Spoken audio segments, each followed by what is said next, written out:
அஸ்ஸலாமு அலைக்கும் வரஹ்மத்துல்லாஹி வபரகாத்துஹு. அன்பாந்தவர்களே, ஒரே ஜிக்ரு. இந்த ஜிக்ரை ஒரு நாளைக்கு 10 தடவை ஓதினால் ஹஜ் உம்ரா செய்து நன்மை கிடைக்கும். அது மட்டுமல்ல, எங்களோட மௌத்துக்கு முன்னால் ஹஜ் உம்ரா செய்யக்கூடிய பாக்கியமும் கிடைக்கும். அது மட்டுமல்ல, நரகத்திலிருந்து விடுதலை கிடைக்கும். இதே ஜிக்ரை 100 தடவை ஓதினால், ஒரு நாளைக்கு 100 தடவை ஓதினால் 4 பாக்கியங்கள் கிடைக்கும். முதலாவது, ஷைத்தானை விட்டும் அந்த நாள் முழுவதுமே பாதுகாப்பு கிடைக்கும். ரெண்டாவது, 100 பாவங்கள் மன்னிக்கப்படும்.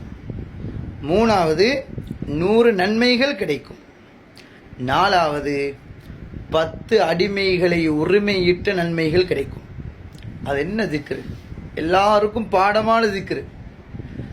லா இலாஹ இல்லல்லாஹ் வஹ்தஹு லா ஷரீக லஹ் லஹுல் முல்க் வலஹுல் ஹம்த் யுஹ்யி வ யுமீத் வஹுவ அலா குல்லி ஷைஇன் கதீர். 10 தடவை ஓதினா இந்த பாக்கியம், 100 தடவை ஓதினா அந்த 4 பாக்கியங்களும் நிச்சயமாக கிடைக்கும் இன்ஷா அல்லாஹ். அதனால ஓதி வாருங்கள், மற்றவர்களுக்கும் சொல்லிக் கொடுங்கள். அல்லாஹ் ரஹ்மத்து செய்வான்.